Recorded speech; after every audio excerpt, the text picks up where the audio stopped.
Boa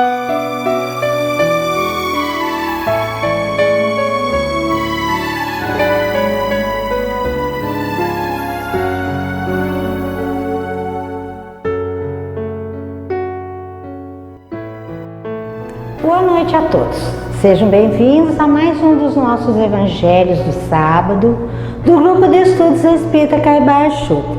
Vamos fazer um Pai Nosso inicialmente, pedindo a Jesus que nos abençoe e elevando o nosso pensamento. Pai nosso que estais nos céus, santificado seja o vosso nome. Venha a nós o vosso reino. Seja feita a vossa vontade, assim na terra como no céu. O pão nosso de cada dia nos dai hoje. Perdoai as nossas ofensas, assim como nós perdoamos aqueles que nos ofendem. E não nos deixeis cair em tentação, mas livrai-nos do mal, que assim seja. Hoje, gente, nós vamos voltar àquele capítulo 3 do Evangelho segundo o Espiritismo. Hoje nós vamos encarar as palavras de Jesus sobre as muitas moradas na casa do Pai através do ponto de vista do estado de ventura ou de desgraça do espírito não encarnado durante os intervalos das suas existências corpóreas. Todos nós acreditamos que a vida não termina com a morte, ou em outras palavras, que a morte não acaba com a vida. As pessoas que morrem continuam vivas, apenas saem sem o corpo físico. Elas retornam ao mundo espiritual e perdem somente essa matéria orgânica que se decompõe logo após o esgotamento dos órgãos físicos. Depois da morte, o espírito sobrevive porque ele é imortal, ele é criação de Deus. A partir do lançamento do livro Nosso Lar, no ano de 1943, a nossa concepção do mundo espiritual ampliou-se consideravelmente, com a revelação da existência de diversas esferas espirituais que constituem o planeta Terra. Então, segundo esses livros, principalmente da série André Luiz, o planeta Terra estaria dividido convencionalmente em 7 dimensões ou esferas. Primeira delas seria aquilo que eles consideram como sendo o abismo, que seria uma região inferior, habitada exclusivamente por espíritos sofredores em pior condição. No livro Libertação, psicografia de Chico Xavier e ditado pelo espírito André Luiz, ele diz que os espíritos caídos no mal desde as eras primevas da criação planetária e que operam em zonas inferiores da vida, personificando líderes de rebelião, ódio, vaidade e egoísmo, não sendo todavia nem demônios e nem sujeitos a padecimento eterno, porque eles vão evoluindo individualmente, transformando-se para o bem no decorrer dos séculos. Esses seriam os espíritos que estariam nessa zona classificada como abismo. Depois nós temos uma zona que nós conhecemos como a zona das trevas, onde estão espíritos inferiores também, mas de uma condição bem mais branda do que aqueles que estão naquilo denominado abismo. Na Bíblia, nós conhecemos essas referências como sendo o joio, como sendo aquilo que ainda não é bom, certo? Depois nós encontramos a crosta terrestre, que seria a terra propriamente dita, que é habitada pelos espíritos encarnados, que somos nós. E na terra se mesclam, entre todos os povos e nações, espíritos encarnados que são bons e espíritos que são maus. Então é aquilo que na Bíblia nós encontramos como sendo uma mistura do joio com o trigo. Na quarta esfera ou dimensão, nós localizamos um umbral, muito conhecido dos espíritas, né? Essa esfera envolveria a crosta terrestre e aí também convive joio com o trigo.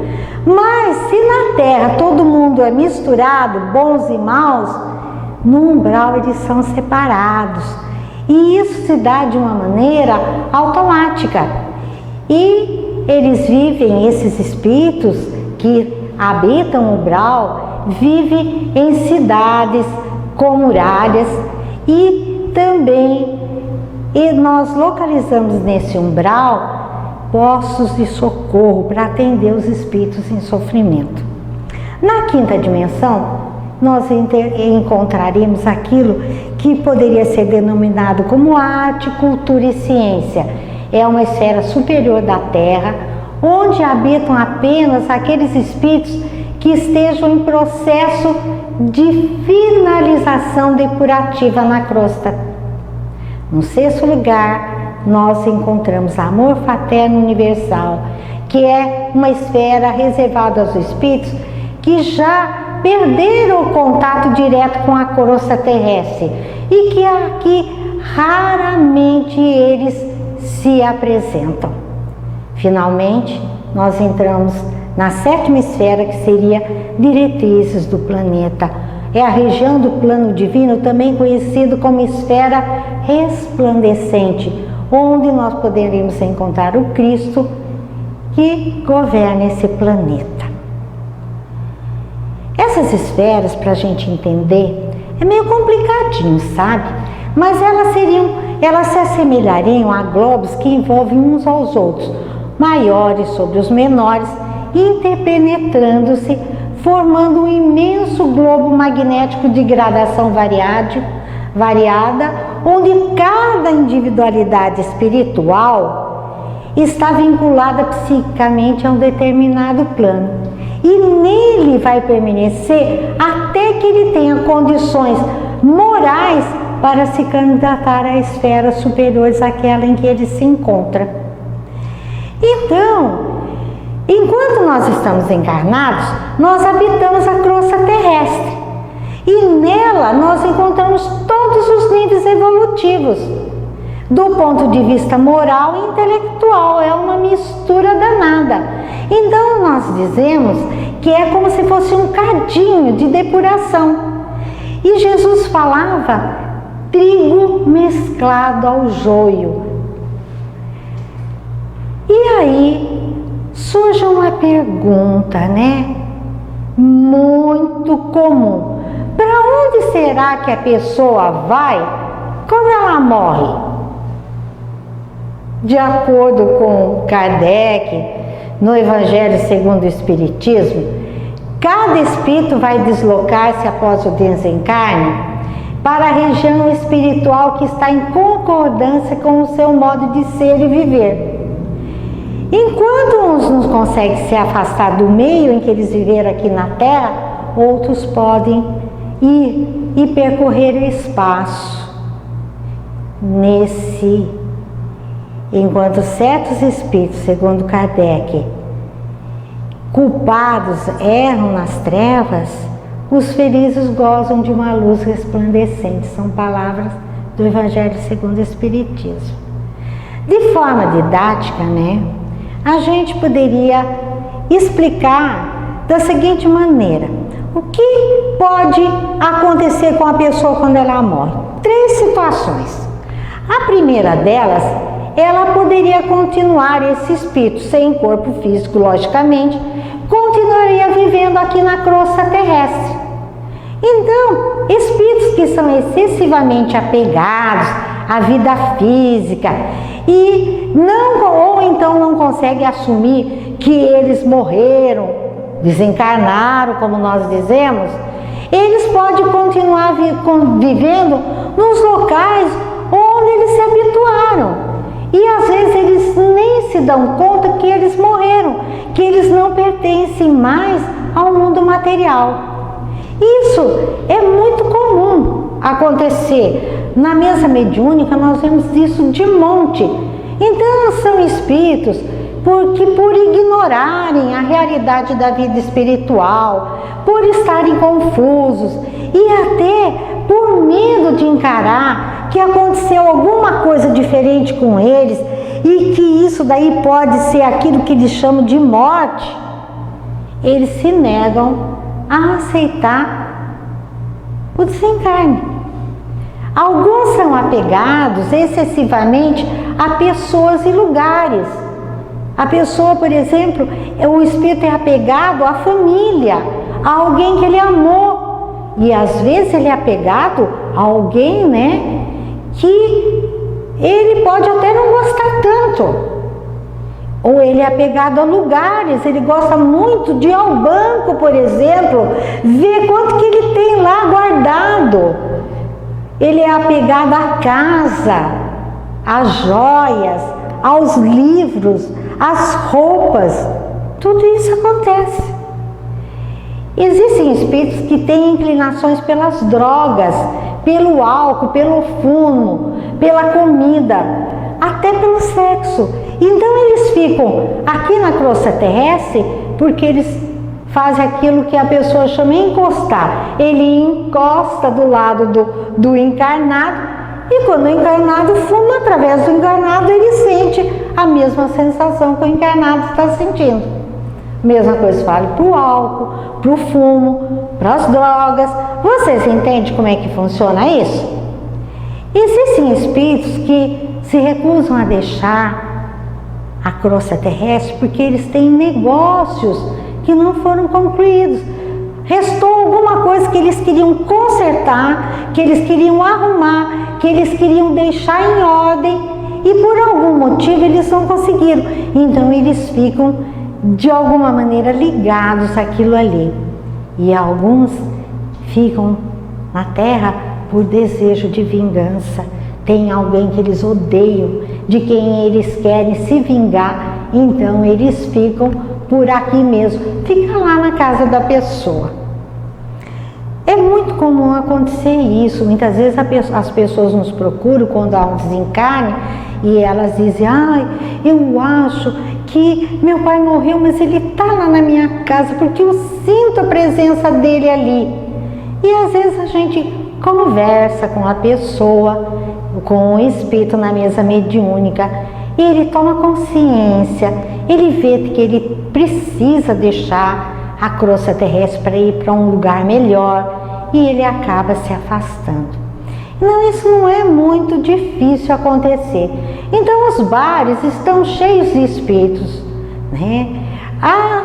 As pessoas que utilizam drogas têm os acompanhamentos espirituais ligados à droga. E isso daí, quando a gente explica para a pessoa que dependendo do ambiente onde ela vai, ela tem aquele acompanhamento daquele lugar, às vezes ela acha que a gente está inventando. Uma segunda situação, quando a pessoa morre, né, o seu espírito pode se deslocar para certas regiões do umbral. E esses espíritos, né, seriam ocupados ou cheios de vícios. Então eles são atraídos magneticamente e automaticamente para regiões que têm espíritos com o mesmo tipo de problemas deles.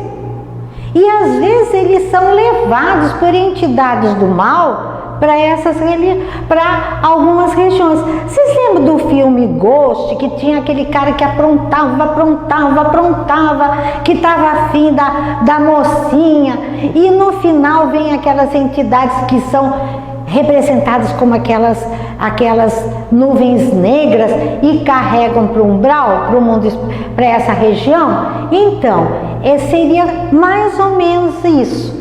Então aí eles vão ficar o resto da eternidade lá? Não, eles vão ficar lá até que eles se arrependem, tomem consciência e tenham vontade de reparar os seus erros. E daí eles são auxiliados. No mundo espírita, nesse umbral, nós encontramos postos de socorro. E eles estão espalhados por essas regiões sombrias do umbral.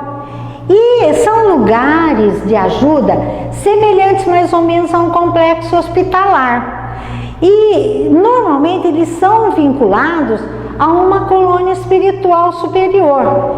E neles, nesses postos de socorro, nós encontramos espíritos missionários, vindos de regiões mais elevadas.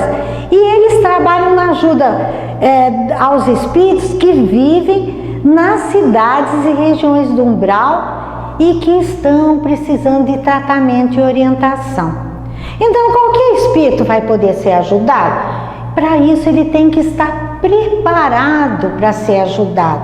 E quando isso acontece? Acontece geralmente quando o espírito lá no umbral, ele sofre, quebra a cabeça e insiste, é rebelde, até um dia que ele fala: meu Deus, o que eu estou fazendo? Meu Deus, me ajude. Ele implora por socorro e houve uma modificação nos sentimentos dele. Então, esses espíritos que auxiliam, eles têm condição de chegar e resgatá-los e levá-los para esses postos de socorro, onde eles são orientados.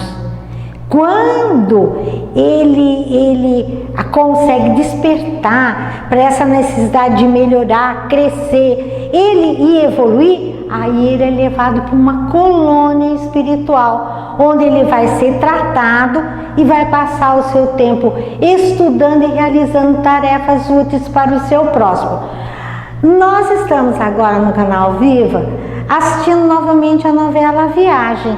E vai chegar um ponto em que vai aparecer uma dessas regiões do mundo espiritual, da parte do umbral ainda, mas que os espíritos são atendidos. É bem legal.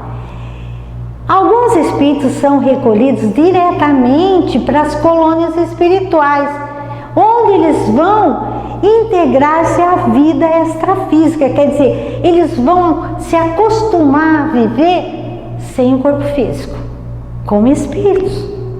E as colônias espirituais são lugares destinados aos espíritos encarnados que ainda necessitam de reencarnação. Quer dizer, todo mundo que está numa colônia espiritual não é flor que se cheire ainda. Quer dizer, ele não é bonzinho, ele está ali se preparando para melhorar um pouco, para ele poder reencarnar. E essas colônias espirituais, elas recebem esses espíritos e ali eles têm ajuda, tratamento, apoio, orientação de organizações e espíritos dedicados ao bem, para auxiliar esses espíritos e preparar para a hora que eles forem reencarnar, para não reencarnar naquela condição que não é muito legal. Então, o que vai acontecer? Eles vão reencarnar numa situação bem melhor.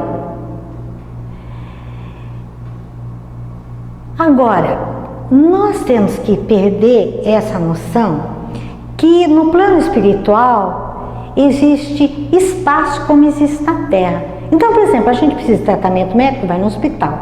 A gente precisa de determinada coisa, vai, por exemplo, de ensinamento, vai numa escola. Então, você tem um local, um espaço determinado. Em termos espirituais, nós podemos dizer que tudo depende da consciência que a pessoa tem, da vibração dessa pessoa. Quanto mais apegada à matéria a pessoa enquanto ela está aqui na Terra, quanto mais presa às paixões materiais, mais dificuldade ela vai encontrar para ficar longe da Terra, da crosta terrestre. São essas pessoas que ficam volitando em torno da crosta terrestre, entre nós principalmente, e que nós não conseguimos ver porque os nossos olhos não foram preparados para isso. Então, pessoas que têm sentimentos como são avarentas, egoístas, arrogantes, têm raiva,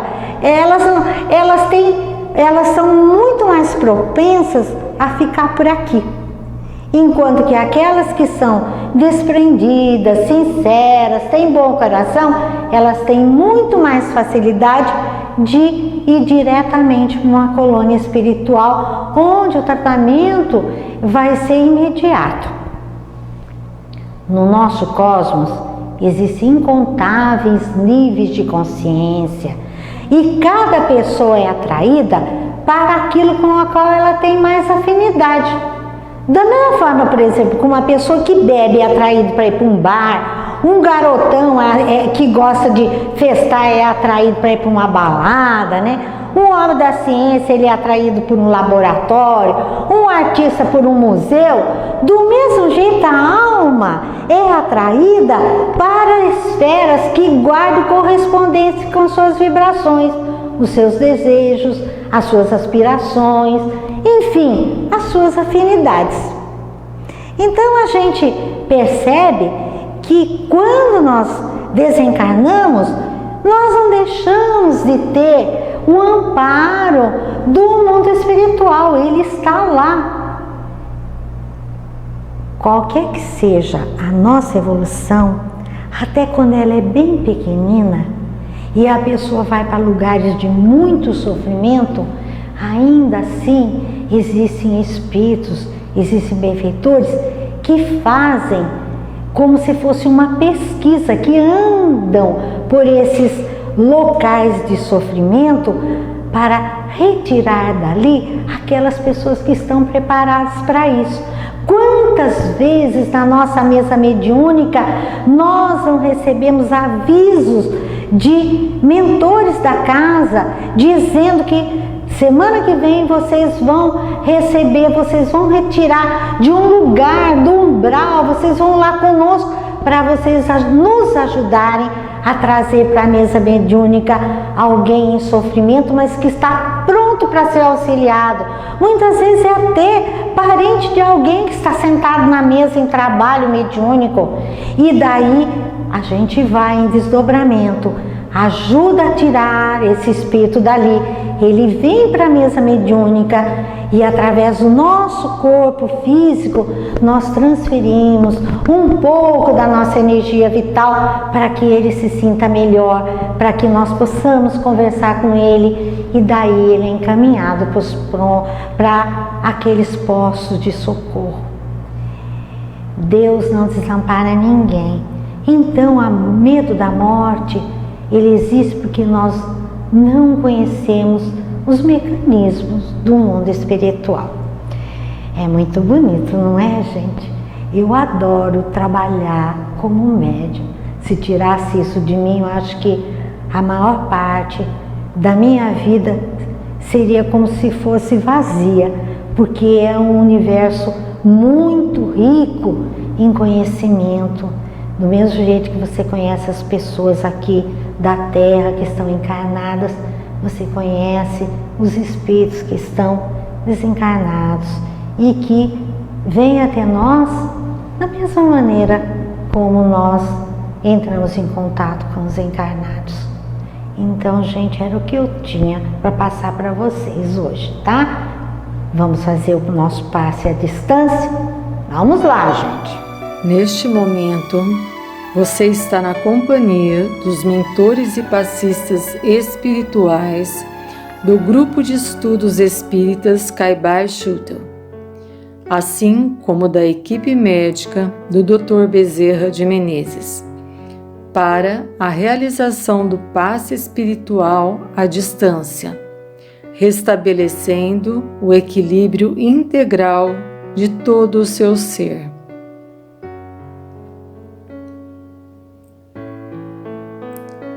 Siga nossas palavras com o coração e o entendimento. Concentre-se em sua respiração. Inspire bem fundo e devagar. Segure. Agora solte o ar lentamente. Inspire bem fundo e devagar. Segure. Agora, solte o ar lentamente.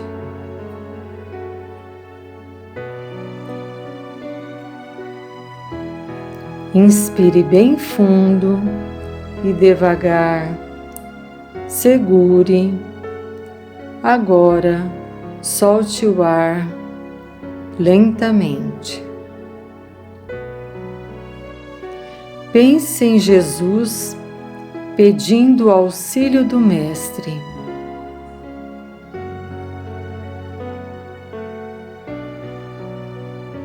Imagine-se debaixo de uma cachoeira, a água caindo sobre você, limpando seu corpo físico e perispiritual.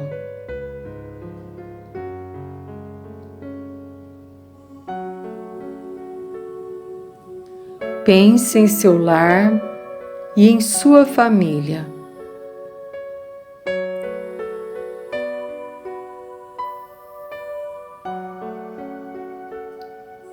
Pense em seu local de trabalho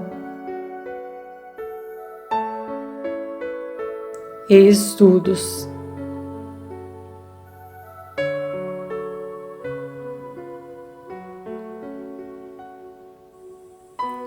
Pense em sua maior dificuldade.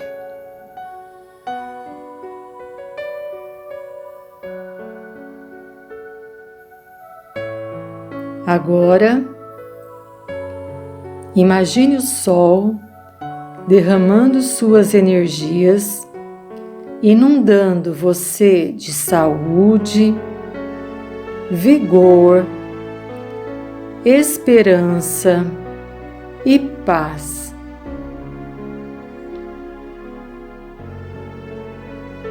Sinta a presença de Jesus diante de você, irradiando intensa luz,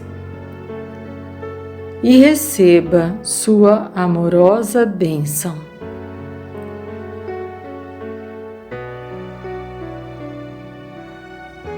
Agradecemos a Jesus pelo tratamento espiritual.